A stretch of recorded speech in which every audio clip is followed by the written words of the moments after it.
an important focus of this course is giving people information about the risks and benefits of cannabis. But making a decision about whether or not to use a cannabis product is not just about the risks and benefits of cannabis. It also involves comparing the risk-benefit ratio of cannabis against other traditional treatments. Most of the remaining modules are focused on specific medical problems. These modules will provide an overview of the medical problem and underlying causes, discuss the risks and benefits of traditional treatments, and then discuss what we know about cannabis with respect to that specific problem. Module 5 is focused on the number one reason that patients report when they're asked why they use medical cannabis. That reason is chronic pain. All of us have experienced and are very familiar with acute pain. The sensation of acute pain is adaptive. It provides immediate feedback about potentially dangerous stimuli. Chronic pain is different.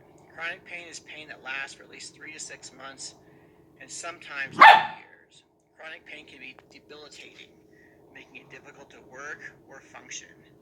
It is a big problem in the U.S. and worldwide. Recent estimates suggest that about 50 million people suffer from chronic pain in the U.S., and that number is going to increase as our population ages. While there is a clear socioeconomic burden in the U.S., there's also a heavy individual burden for those who suffer chronic pain. At the individual level, chronic pain is also difficult to understand for both patients and healthcare providers. Often nobody knows why some patients get better while many do not, why some treatments work and others do not. And as a patient, that can be incredibly discouraging.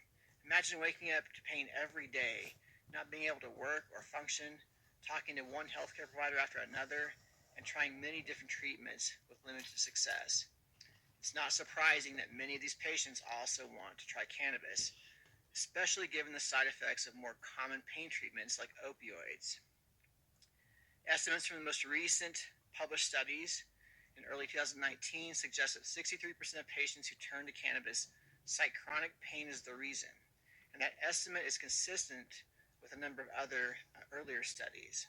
So what do we know about cannabis and chronic pain?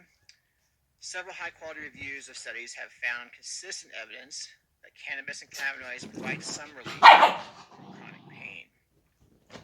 However, it's important to know that there are different types of chronic pain, and as you know, many different types of cannabis. And studies have yet to provide a thorough assessment of different formulations of cannabis across the different types of chronic pain. We also do not understand how cannabis works with chronic pain. It's possible it has a direct analgesic effect on the intensity of pain, but it's also possible that it works indirectly by changing the way we perceive and interpret the pain, or by reducing stress and anxiety associated with the pain, or by helping pain patients sleep. Clearly, we have much to learn, and I hope you enjoy learning a little bit about chronic pain and cannabis in this module.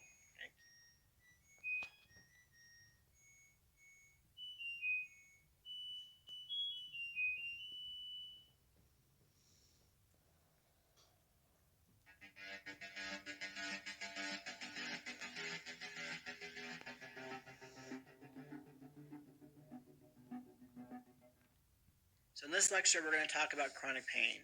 Before we get to chronic pain, let's talk for a minute about acute pain. So acute pain, everybody has experienced, right? It's basically getting chopped down on a soccer field, getting kicked in the shin, it's a stubbed toe, it's a slap in the face, maybe a sore throat from a cold or a virus, it's touching a hot pan. We've all experienced these things. When you touch a hot pan, what happens is that there's a neural signal that's created when you touch that hot pan that travels up your spinal cord to your brain and creates the experience of pain. That signaling is very important because that signal of pain, basically your brain can then say, okay, I have to move my hand or I'm going to get injured, right? So it's a protective mechanism that basically allows you to hopefully not get severely injured. So acute pain lasts for a short amount of time, most often seconds to minutes, sometimes days, sometimes weeks. But the thing here is that we usually recover. We recover from acute pain, right? The cold goes away, your sore throat goes away, the headache goes away, your broken ankle heals. What is chronic pain? Chronic pain, the definition here is pain that lasts for a much longer period of time. Here we're talking about pain lasting at least 3 to 6 months or longer. Oftentimes, chronic pain patients are experiencing pain over years. Again, what's discouraging here is that for chronic pain, oftentimes it's not treated successfully. And that chronic nature makes it very difficult. It also is very difficult for patients and healthcare providers to try and understand why. Why is this chronic pain not going away? And there's not always an obvious source, and as I mentioned before, oftentimes there's not a treatment that is effective. So this critical question you see at the bottom of the screen here is, why do some people develop chronic pain following an injury while others don't, right? So some people get injured, the injury heals, and they're perfectly fine, and some people get injured, the injury heals, and they develop chronic pain that lasts for years. So examples of chronic pain, and one of probably the most prevalent example is lower back pain, but also neck pain, jaw pain, joint pain, headaches, arthritis, cancer pain. They're all different types of pain. These are sort of common examples I list here. So there are, even though there are different examples of pain, these oftentimes are viewed in terms of the type of pain. And there are 3 or 4 sort of groupings that make sense in terms of the biology, and those are called nociceptive, inflammatory, neuropathic, and dysfunctional. So immediate stimulus-driven pain that is nociceptive in nature is triggered by an encounter with some stimulus, whether it's a heat or it could be it could be pressure, but that is how the pain signal is triggered. Illnesses like arthritis or cancer can produce persistent nociceptive pain, right? So there's persistent signaling.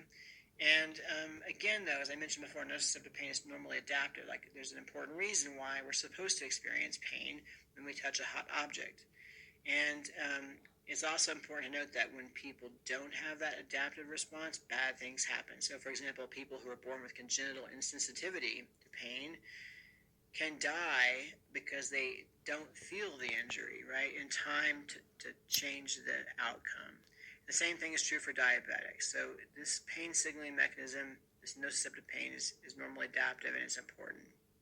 Okay, there are 3 other types of pain that we'll talk about: inflammatory, dysfunctional, and neuropathic. So these types of pain are sort of summarized in this figure here, which was taken from a paper in Nature Neuroscience in 2002. So kind of an old paper, but I think a nice graphical depiction of what we're talking about here.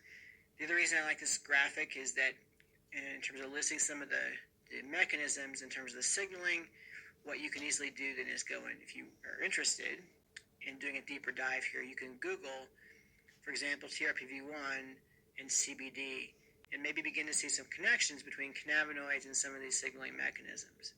But in any case, these are the mechanisms that signal the pain. That signal basically travels along nerves through the spinal cord up to the brain that creates the experience that we all have when we encounter something painful. All right, inflammatory pain. Inflammatory pain takes place after tissue injury and after inflammation occurs. And so basically there's a change in the system that involves inflammation and responsiveness, such that even normally benign stimuli or mild stimuli can cause or produce pain. In addition, the pain response to the painful stimuli are typically more pronounced and prolonged. And so inflammatory pain usually disappears after the initial injury is resolved. However, in chronic conditions, the pain can persist after the inflammation is no longer active. So again, in the chronic sense, that inflammatory pain can continue. And in some ways, it's like a form of pain hypersensitivity. And when we look at the animal literature, there's definitely a link there between pathological pain and immune system function in the central nervous system and periphery. So again, this type of pain involves immune system function and inflammation. And this peripheral inflammation can also impact neuroimmune signaling, right? So again, both in the CNS and in the periphery. This is important. Okay, so neuropathic pain is basically pain associated with nerve damage, right? We have peripheral neuropathic pain, we have central neuropathic pain. It can occur in the absence of any identifiable pain stimuli. Well, where does it come from? Well, basically it comes from damage to nerves. And that damage can result from infection. It can result from tumors or trauma or metabolic disease. Spinal cord injury is a big one. A stroke, MS. And we'll talk more about some of these in future modules. So what does it feel like? What do people experience? Well, oftentimes it's a burning sensation. It's a pins and needles sensation. Sometimes it's pain, like you'll experience pain just by clothes touching your skin. It's like putting on a shirt. And normally something that would not at all be painful, but in the context of neuropathic pain, in the context of nerve damage, can be very painful. So the mystery here, as I mentioned before, is the persistence. Why does the pain persist? And that's a difficult question for healthcare providers to answer. Patients find it very discouraging to think about, but it is this important question about why some people recover from acute pain, while for others it turns into chronic pain. There has been a lot of research on this topic, and there are some important variables that can either exacerbate this or potentially make it better. And we're going to spend a few slides talking about that. So this slideshow shows you the different factors that can influence the experience of pain. And so here we have our pain experience here and our pain signal up here. But these over here are things that influence that pain experience. The way we think about the pain is important. The emotions that go along with the pain are important. Our social environment, our social factors are important, and our behavior. All of these things can influence, either exacerbate or mitigate the pain experience. So how does it work with emotions? Well, pain itself is an emotional experience. Obviously, people are experiencing emotions that go along with this chronic pain, and things like fear and depression and anger often accompany pain. Negative emotions are another source of information to the brain, right? So the brain is receiving information both about the pain itself, but also about these emotions. And we know that the stronger the negative emotion, the greater the perceived level of pain. So that is the how emotions work, especially negative emotions. With cognitions is a similar kind of thing. These negative cognitions, negative thoughts, like this is horrible, I'll never get better, I can't survive this pain, my life is ruined. All of these thoughts strengthen the pain signal and make pain worse, make the experience of pain worse. Besides amplifying the signal, negative thoughts also can diminish a person's self-efficacy. That is the degree to which they're confident that things can get better. And of course that's important because you need some self-efficacy in order to effectively manage your pain. So this is very important. Also, the social environment is important. So there is an interpersonal context to this, right? We have people around us, family and friends, and their responses can make things better or worse. If they're overprotective, over solicitous, or maybe they just ignore everything, or they're negative or punishing, all these things can make pain worse. So some common responses to pain, sometimes family and friends can be overbearing.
So in this lecture we're going to talk about chronic pain.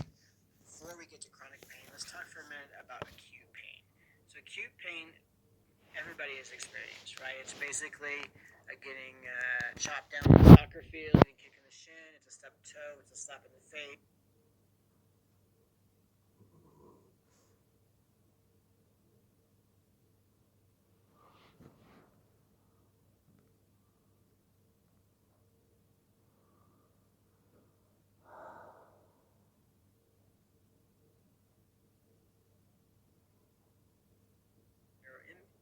pain signaling, right? So again, both in the CNS and in the periphery, which is important. Okay, so neuropathic pain is basically pain associated with nerve damage, right? With peripheral neuropathic pain, with central neuropathic pain, it can occur in the absence of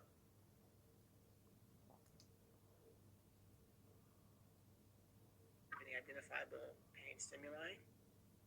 Where does it come from? Well, basically it comes from damage to nerves. And that damage can result from infection, it can result from tumors or trauma or metabolic disease, spinal cord injury is a big one, a stroke, MS. And we'll talk more about some of these in future modules. So what does it feel like? What do people experience? Well, oftentimes it's a burning sensation, it's a pins and needles sensation. Sometimes it's pain, like you'll experience pain just by clothes touching your skin. It's like putting on a shirt. And normally something that would not at all be painful, but in the context of neuropathic pain, in the context of nerve damage, can be very painful. So the mystery here, as I mentioned before, is the persistence. Why does the pain persist? And that's a difficult question for healthcare providers to answer. Patients find it very discouraging to think about, but it is this important question about why some people recover from acute pain, while for others it turns into chronic pain.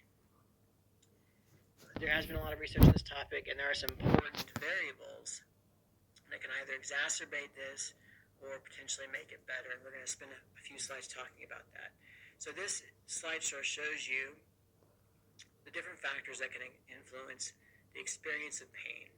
And so here we have our pain experience here, and our pain signal up here, but these over here are things that influence that pain experience. The way we think about the pain is important, the emotions that go along with the pain are important, our social environment, our social factors are important, and our behavior. All of these things can influence, either exacerbate or mitigate the pain experience. So how does it work with emotions? Well, pain itself is an emotional experience. Obviously, people are experiencing emotions that go along with this chronic pain, and things like fear and depression and anger often accompany pain. Negative emotions are another source of information to the brain, right? So the brain is receiving information both about the pain itself, but also about these emotions. And we know that the stronger the negative emotion, the greater the perceived level of pain. So that is how emotions work, especially negative emotions. With cognitions, it's a similar kind of thing. These negative cognitions, negative thoughts, like this is horrible, I'll never get better, I can't survive this pain, my life is ruined.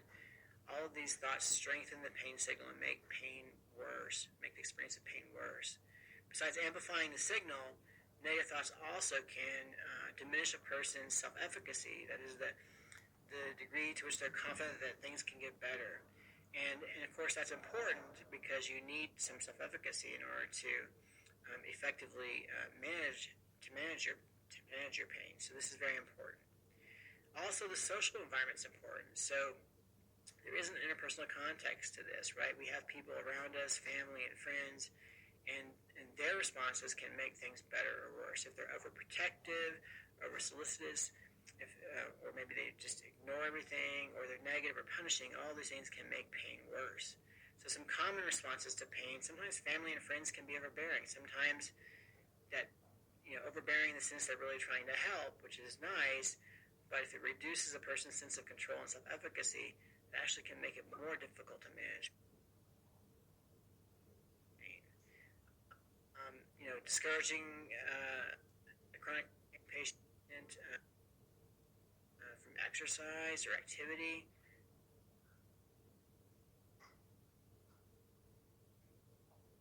Because you're trying to help them or protect them, that can make things worse over the long run too. Criticizing, abandoning, spending less time, ignoring people with pain can also cause feelings of depression. So the interpersonal interactions are very important in terms of the experience of pain. In terms of behavior, some kinds of behavior can make pain worse. It's natural, of course, to favor a part of your body that's hurt, but over the long run, that can be counterproductive. The injured part of the body can become weaker if it's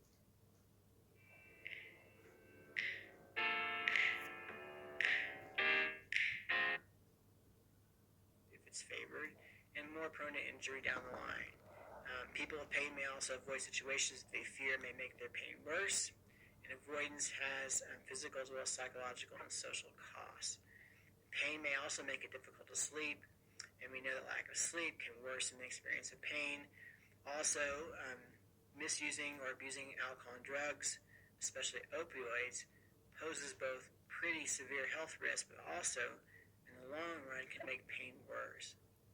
These are all behaviors then that can influence the experience of pain. Chronic pain, it carries with it a significant burden. This comes from a paper, this graphic that's cited down here at the bottom of the screen. But you can imagine people who have chronic debilitating pain. There certainly are socioeconomic consequences. There are issues in terms of healthcare costs, and lost productivity. There's the emotional side of things. There's the social consequences in terms of problems with marriage and family relations. And of course, it can certainly take a toll on activities, right? It can disrupt sleep and work and leisure activities and so forth. So definitely, the chronic pain carries with it a substantial burden. So to summarize, chronic pain is pain that lasts for months or years. It's complicated at both a biological level but also a psychological level. The etiology, that is the cause of the chronic pain, varies from person to person. It's very difficult to understand why it's chronic and where it's coming from. And of course, there are a number of impacts, negative consequences, the social, emotional, and behavioral levels can be very debilitating and can carry a substantial socioeconomic burden, not just for the patient, but also their family.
Well, I want to say thank you so much for doing this. It's been so long since I talked to you, and we'll I know. chatting some more in the future, but thanks so much for doing this. Yeah, absolutely. And just to catch up,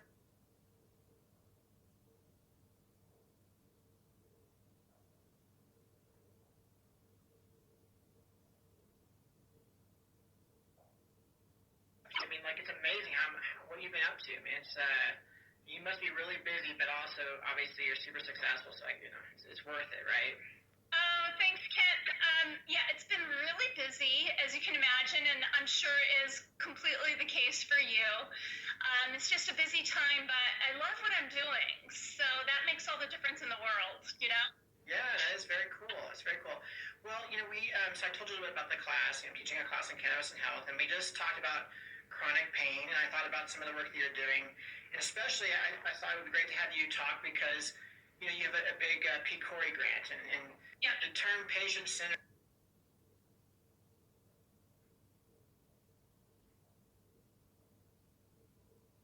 I think, is so important. I thought maybe I could just start by getting you to chat for a minute about your PCORI grant and what patient-centered means, and then we can kind of take it from there.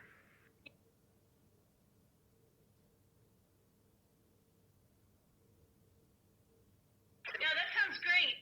So patient-centered is really interesting. There's been a big push at the National Institutes of Health and also, of course, PCORI, Patient-Centered Outcomes Research Institute, to really conduct patient-centered research. And what that means is that patients are integrated into all levels of decision-making in the research project. So the expectation is that the investigators are partnering with patients to both design the study, to choose the outcome measures. ultimate goal is to ensure that we are conducting research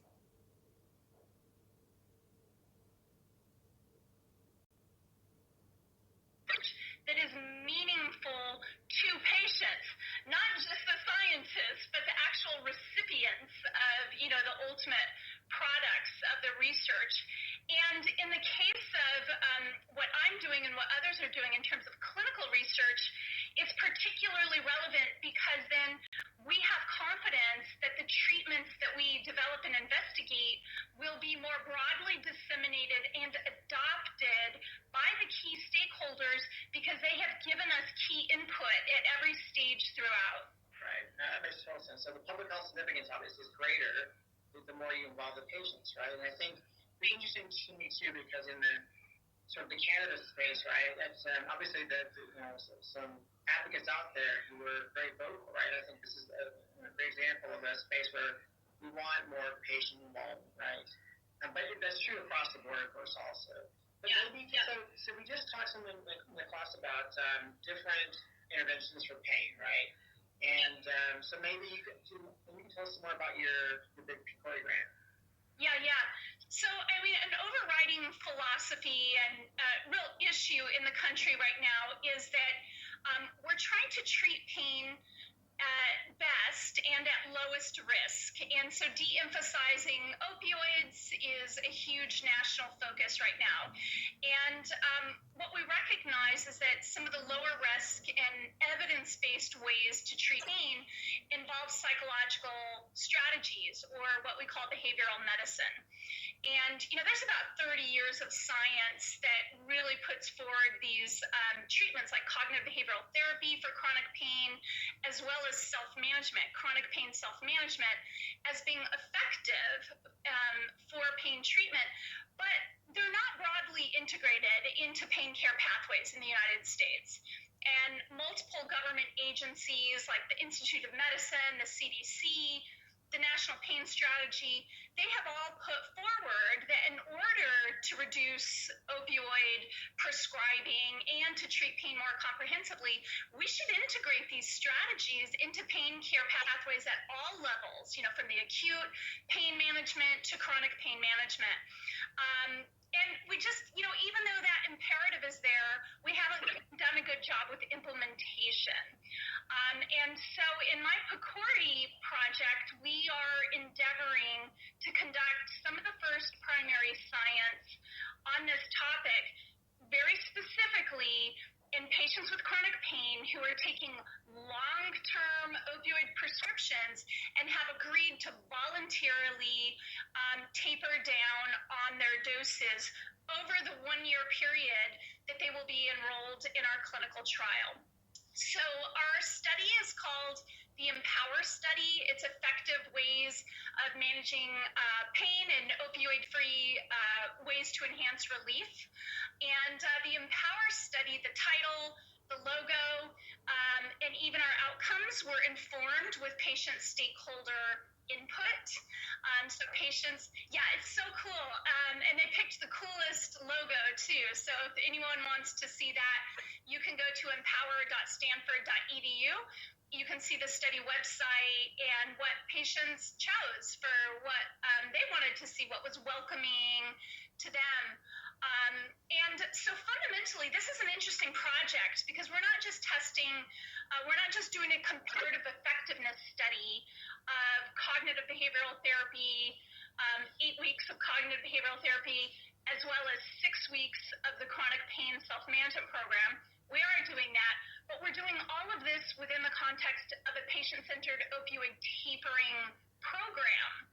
So we are enrolling in total almost 1,400 patients around the United States into our study. Of those roughly 1,400 patients, about 865 of them are agreeing to reduce their opioid doses.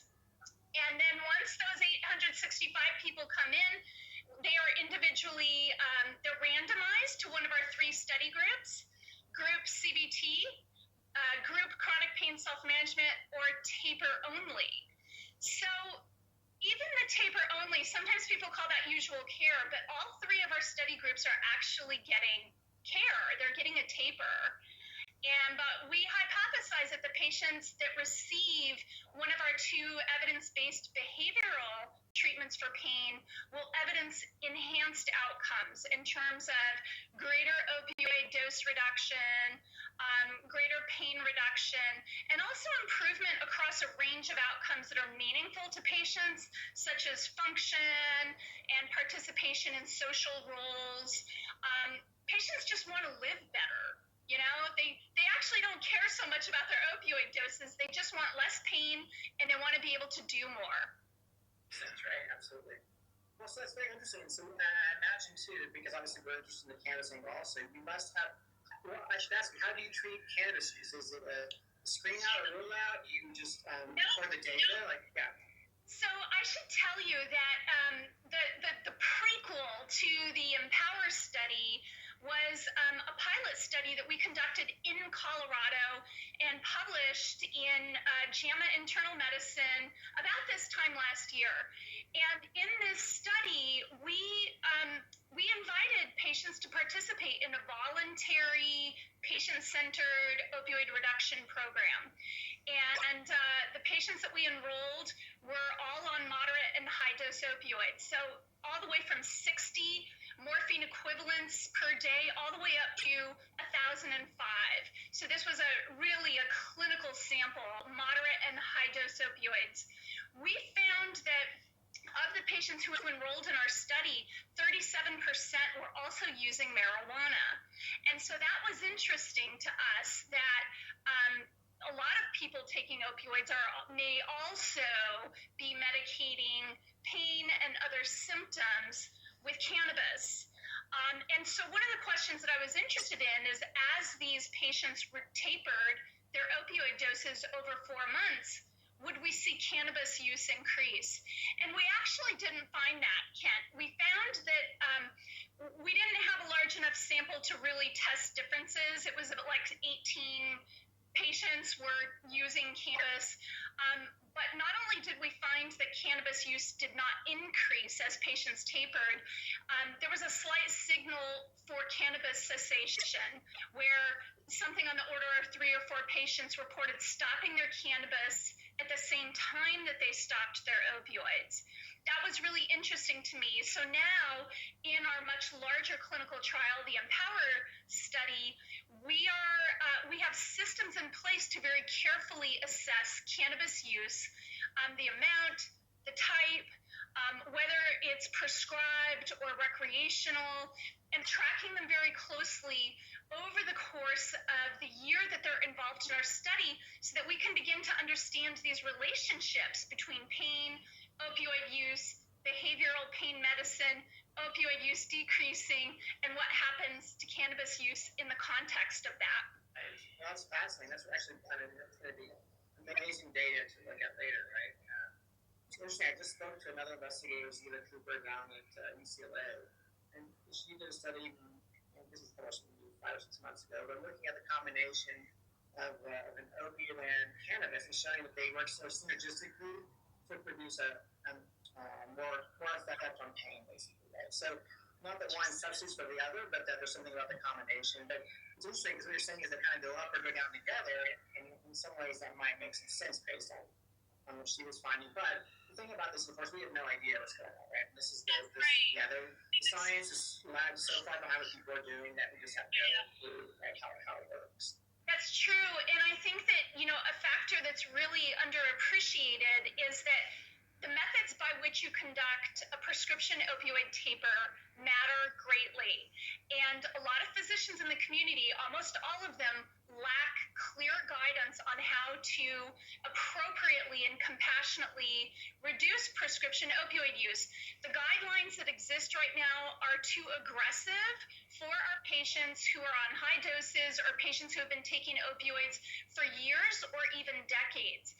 And if we go too aggressively in a prescription opioid taper, it amplifies pain, it amplifies distress and withdrawal symptoms, pain being a primary symptom of that, and it leads to a lot of failed tapers. So in the context of this, I could see that if patients are force tapered or if they're engaged engaged in a taper that's too aggressive, that they could increase marijuana use in order to self-medicate the discomfort of the taper, not necessarily their baseline pain at all, but just the taper itself. And so this is a big focus nationally right now. I mean, the question of whether you should be on opioids or not on opioids, I care less about that. I am very focused on when we do decide to taper, we must treat patients with compassion.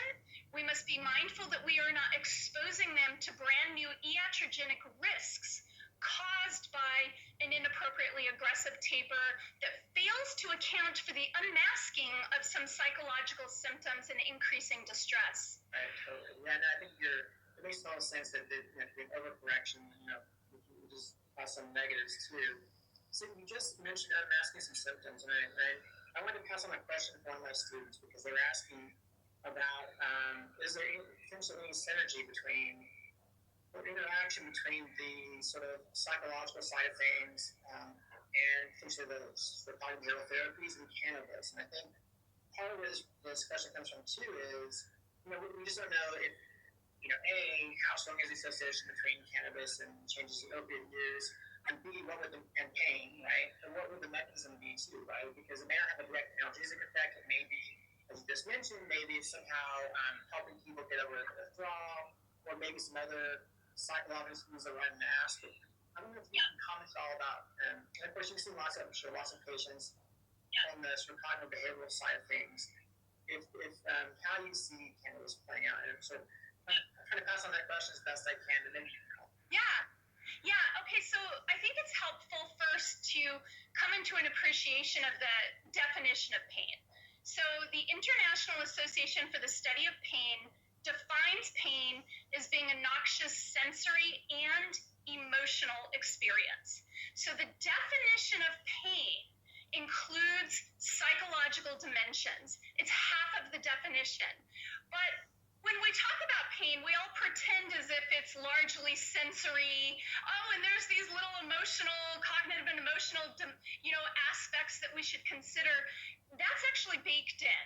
So psychology is integral to the experience of pain, and they are inseparable, in truth. They truly are. We try to separate them, and we can arrive at some estimates of how some, very direct psychological experiences can influence what a person reports as a pain score, the number that they tell us. But on balance, when we recognize that pain is really and truly a psychosensory experience, anything that impacts our psychology, emotional and cognitive functioning will have impacts on our sensation and what we report to be pain. So once we come into that awareness, I would say it's impossible for it not to be a part of the equation, 100%. The bigger question is, what are the large scale effects at a group level?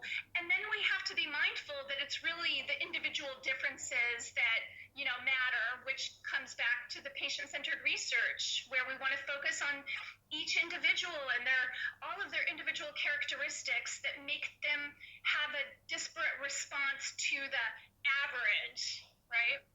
That's super important. I think this is why I'm coming out full circle back to the patient-centered piece. But you're so right. We can do all this research and we look at these averages and across people, but ultimately there are big differences in terms of how people respond to these things, and in terms of all the many factors that influence the outcome, right? So, yeah, I think you do a nice job of really highlighting the sort of the emotional, sort of sensory side of things, right? That isn't. I mean, obviously, cannabis has an impact on these things too, right? So it's pretty unclear how, but definitely multiple possibilities how cannabis might impact the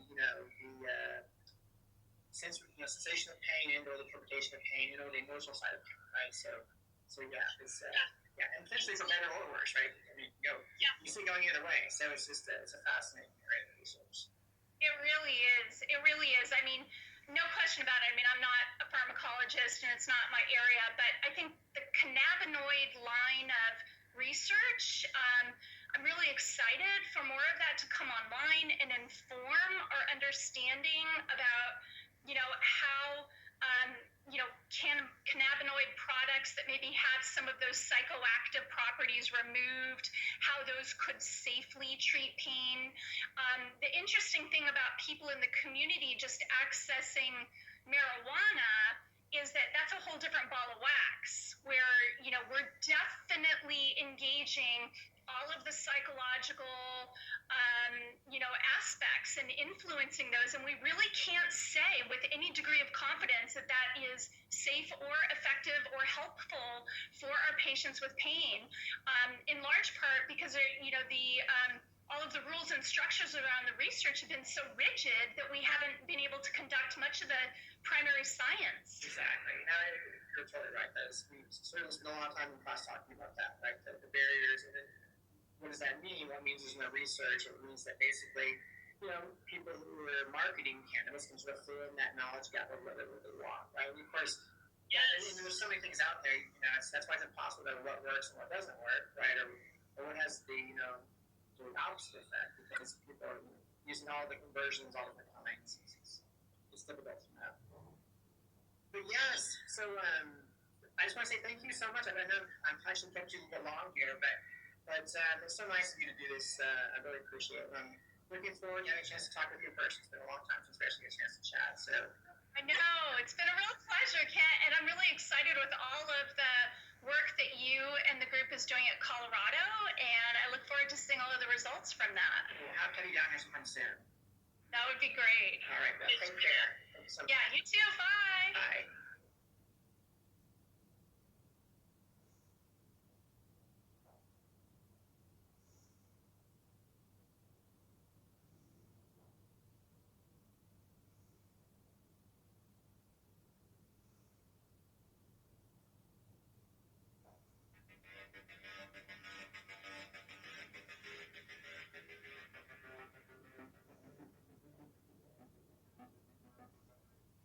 So in this lecture, we're going to talk about the epidemiology of chronic pain in the United States. And we're going to start off with a 2012 National Health Interview Survey. And this is an in-person household health survey conducted by the National Center for Health Statistics. And basically, the sample size here is 8,781 people that rated pain persistence. That is the number of days of pain in the last 3 months, and how much the pain bothered them. A little, a lot, or somewhere in between. So based on this survey, and you can read more about this in this citation here, this paper, it was determined that 126 million American adults had chronic pain in the previous 3 months.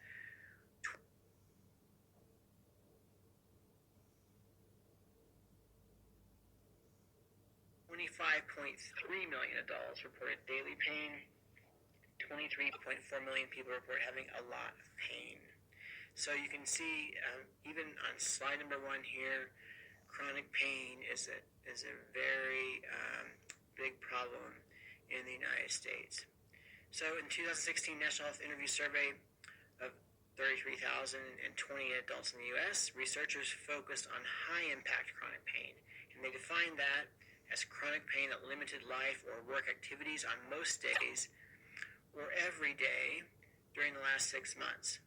So in this survey, they found that a little over 20% of U.S. adults had chronic pain.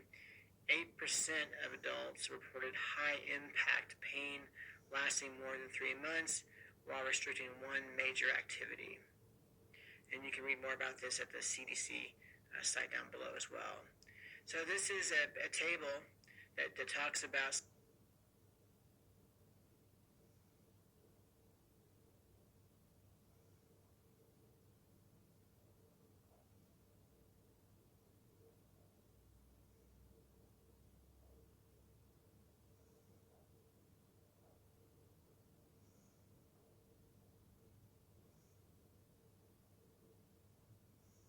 some of the prevalence based on different demographic groups. So in this left-hand column here, you can see, for example, age groups, gender, race, ethnicity, and so forth, right? I just want to highlight a few important pieces here. This set of columns here is chronic pain. This set of columns over here is high-impact chronic pain. So, number 1, look at how these percentages increase with increasing age, right? Clearly there's a function here of increasing age where once we get over the age of 85, we're seeing the greatest prevalence in terms of pain. So another trend you will see here is basically that women are showing a higher percentage than men.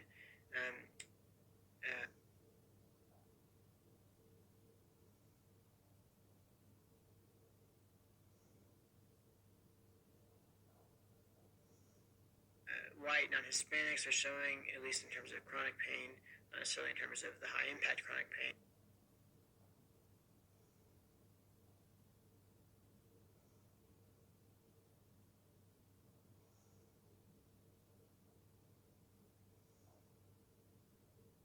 Showing a higher percentage. Less education seems to be a factor that's important. Not being employed, also a factor that's important. Poverty status. And then finally, this is also huge, basically being a veteran, right? Being a veteran in terms of chronic pain, that's a big difference there too. So these are factors that are important. Age, gender, and veterans, so or basically older people, women and veterans, high risk groups, right? So this just basically shows you, and perhaps in a much more easy to understand graphical way, what I just said, right? Who's most at risk for chronic pain? Well, I mentioned females, I mentioned older people, I mentioned veterans, but also the other groups I mentioned as well. Okay, so just looking at some more, getting into the details here in terms of the prevalence. There also was a big internet survey that looked at point prevalence of chronic pain, basically including 27,000 participants. And the point prevalence of chronic pain, and that was defined as recurrent pain lasting longer than 6 months, was almost 31%. Again, higher for females in the study, increased with age. And half of the respondents with chronic pain experienced daily pain, and the average pain intensity was severe, that's greater than a 7 on a scale ranging from 0 to 10 for 32% of them. So again, this is just highlighting how big of a deal chronic pain is. Low household income and unemployment were also significant correlates of chronic pain. So again, highlighting some of the same themes. So what about outside the U.S.? Well, there have been also similar studies in Europe, and with somewhat similar results. So this study cited at the top here suggested that 20% of the European population has chronic pain. Again, higher prevalence for women, increase with age. Another study found that in developing countries, there was higher prevalence of chronic pain conditions among females and older people. So again, same theme. And chronic pain was also associated with depression and anxiety disorders in developed and developing countries. So there's also a psychological or psychiatric component to this as well. So how does pain compare to other conditions? So this is according to the American Academy of Pain Medicine. Chronic pain is more prevalent than other significant medical conditions in the U.S. This is an interesting way to look at it, right? So here we're looking at the incidence of pain, chronic pain, compared to diabetes and coronary heart disease and cancer, right? So 100 million Americans, roughly, are suffering from chronic pain, but only 25.8 million from diabetes, only 16.3 from coronary heart disease, 7 from stroke, 11.9 million from cancer. And the whole point of this graphic, right, is that to illustrate the extent of the problem, the extent to which our population in the U.S. is suffering from chronic pain, as compared to things you might think are prevalent. So again, highlighting just how prevalent chronic pain is. This gives you an example of just one kind of chronic pain, and I include this because we don't often think about the fact that something like rheumatoid arthritis can basically impact so many different aspects of functioning. But for those of you who have it, you know how this works, and it does impact the body and impact pain on many different levels, as illustrated here in this graphic. And obviously, you think about joint pain, but it is far more pervasive than just that. So arthritis can be one of the most debilitating of the chronic pain conditions, and it's worse in conjunction with other conditions. So this is just showing you severe joint pain among adults with arthritis, and that's higher with co-occurring additions, right? Co-occurring conditions. So in any case, it shows you how more prevalent it is when there's a co-occurring condition. So chronic back pain, I mentioned already, is probably the most prevalent. Is the most prevalent of the different types of chronic pain, different examples of chronic pain, and has basically doubled in the last 2 decades. And so in England, from the 60s to the 90s, it actually quadrupled.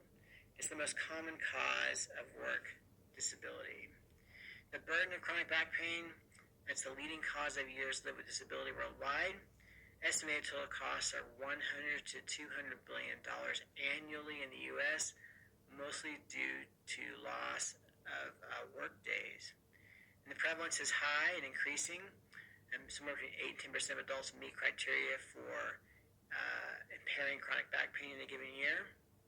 It was 3.9% in 1992. It's the third most burdensome disease in the U.S. after heart and pulmonary disease.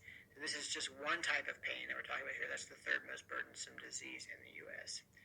So here's that same similar kind of graphic for low back pain. And you can see here which factors exacerbate risk for low back pain. Important to note up here, sleep disturbance, right? But also depression and also age are also important. So what about headache? Headache is yet another form of chronic pain. There are different forms of headaches and migraines. So this slide just shows you some of the risk factors for being at risk for headache, and that includes comorbid psychological disorders, comorbid medical disorders, and women are also more at risk. Chronic nerve pain is another example, a common example of chronic pain. This is a form of course, neuropathic chronic pain. It happens when the nerves are compressed or damaged or exposed to drugs. And sciatica is often caused by nerve compression. Diabetic neuropathy we'll talk more about in the module on type 2 diabetes. But oftentimes this is felt in the extremities like the hands and the feet. Carpal tunnel syndrome is also one form of this that's associated with repetitive motion. Post-herpetic neuralgia, trigeminal neuralgia are also examples of chronic nerve pain. So to summarize, it's clear that chronic pain is a big deal, is a big problem in the United States. We're talking about more than 100 million adults in the U.S. reporting some chronic pain in the last 3 months. That number is more than the number of people who suffer from diabetes, heart disease, and cancer all combined. 25.3 million adults in the U.S. report daily chronic pain. There are major socioeconomic costs to this, and as you'll see in the next module, also this is the primary driver of the opioid epidemic. 3 things to remember in terms of risk factors. Increasing age is a risk factor for chronic pain. The veteran population, so being a veteran is a risk factor, and of course there's a link with females, so being female is also a risk factor.